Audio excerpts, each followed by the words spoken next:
தேர்தல் கூட்டணி நடைபெற்றுக் கொண்டு அதே நேரத்தில் மதிமுகவின் பொதுச் செயலாளர் திரு வைகோ அவர்கள் நம்மோடு இருக்கிறார். அவரிடம் சில கேள்விகள் எழுப்பலாம். சார் வணக்கம். நீங்க எதுல இருந்தாலும் உறுதியா இருக்கக்கூடிய ஆள், எந்த கூட்டம் இருந்தாலும், அதாவது திமுக கூட்டத்தில் சில கட்சிகள் சில தேர்தல் உடன்பாடுகளை சில இதெல்லாம் வைக்கிறாங்க. உங்களுடைய நிலைப்பாடு உறுதியா சொல்றீங்க. இப்ப என்ன சொல்ல வருவீங்க? திராவிட முன்னேற்ற கழகத்தின் தலைமையிலான மதச்சார்பற்ற முற்போக்கு கூட்டணி அகில இந்திய அளவில் இந்தியா கூட்டணியிலே இருக்கக்கூடிய, அதில் அங்கம் வகிக்கக்கூடிய மறுமலர்ச்சி திராவிட முன்னேற்ற கழகம், திமுக கழகம் மீண்டும் மகத்தான தனிப்பெரும்பான்மை வெற்றி பெற்று திராவிட மாடல் ஆட்சியை சகோதரர் தளபதி ஸ்டாலின் தொடர வேண்டும் என்ற நிலைப்பாட்டை சொல்லி வருகிறோம்.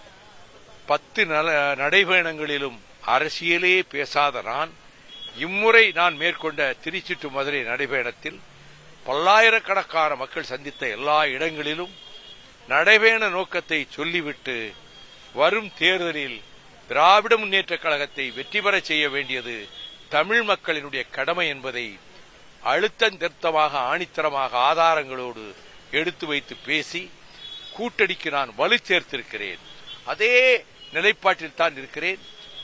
நாங்கள் நல்ல முறையில் இருந்த உடன்பாட்டை தொடர்ந்து மேற்கொண்டு செல்வோம். நாங்கள் இடைப்பட்ட காலத்தில் எந்த காலத்திலும் அரசை விமர்சித்ததும் கிடையாது. எங்களுக்கு இவ்வளவு இடம் வேணும், ஆட்சியிலே பங்கு வேணும் என்றெல்லாம் மற்றவர்கள் உரிமை சொல்லட்டும், அதை நான் விமர்சிக்கவில்லை. ஆனால் நாங்கள் அப்படி சொன்னதில்லை, சொல்லவும் மாட்டோம். இந்த மாதிரி தேர்தல் மதிமுக தன்னுடைய பலத்தை கட்ட தன்னுடைய சின்னத்தில் நிற்குமா, இல்ல இந்த மாதிரி ஒரு முடிவு? ஏன்னா எம்பி தேர்தல் சில நேரங்கள் மாற்றங்கள். தேர்தல் அறிக்கை குழு அறிவிச்சிட்ட, பேச்சுவார்த்தை குழு திமுக அறிவித்த 3 மணி நேரத்துக்குள் எங்கள் பேச்சுவார்த்தை குழு அறிவிக்கப்படும். ஆனால் நீங்கள் கேட்ட கேள்விக்கு அப்பொழுது பதில் சொல்கிறேன். அடுத்து பாத்தீங்கன்னா, அதாவது திமுக கூட்டணி தான் ஆரம்பத்திலிருந்து ஸ்ட்ராங்கா இருக்கக்கூடிய ஒரு கூட்டணியா இருந்தது. இப்ப கூட காங்கிரஸ் இருக்காங்களா இல்லையா, வர்றாங்களா இல்லையா, இழுபறி இருக்கு. அதை பத்தி என்ன சொல்ல வருது?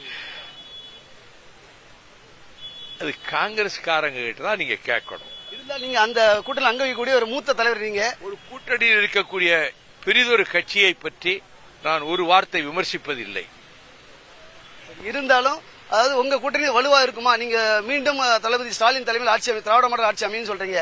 கூட்டணி பழைய கூட்டணி இல்லைன்னா அது ஒரு சந்தேகத்தை ஏற்படுத்தும். அதுக்காக கேட்கிறேன். இப்பயே திமுக கூட்டணி தான் வலுவான கூட்டணி. மற்றவை எல்லாம் இதற்கு முன்னால் எதிர்கொள்ள முடியாது. மற்ற கூட்டணிகள், மற்ற கட்சிகள், ஆனா அவர்கள் உரிமை போட்டி போட்டு பாக்குறாங்க. ஆனா அந்த போட்டியில அவங்க ஜெயிக்க முடியாது. திமுக உறுதியா ஜெயிக்கும். பாத்தீங்கன்னா 72ல எம்ஜிஆர் ஒரு மாற்றத்தை கொண்டு வந்தாரு, ஒரு அரசு கட்சி துவங்கினாரு மாதிரி விஜய சொல்றாங்க. இப்ப அது எப்படி இருக்குன்னு பாக்க, நடிகர் விஜயுடைய தாவேகா கட்சியுடைய மாமனிதர் மக்கள் திலகம் எம்ஜிஆர் அவர்களோடு யாரையும் ஒப்பிட நான் தயாராக இல்லை. நன்றி சார்.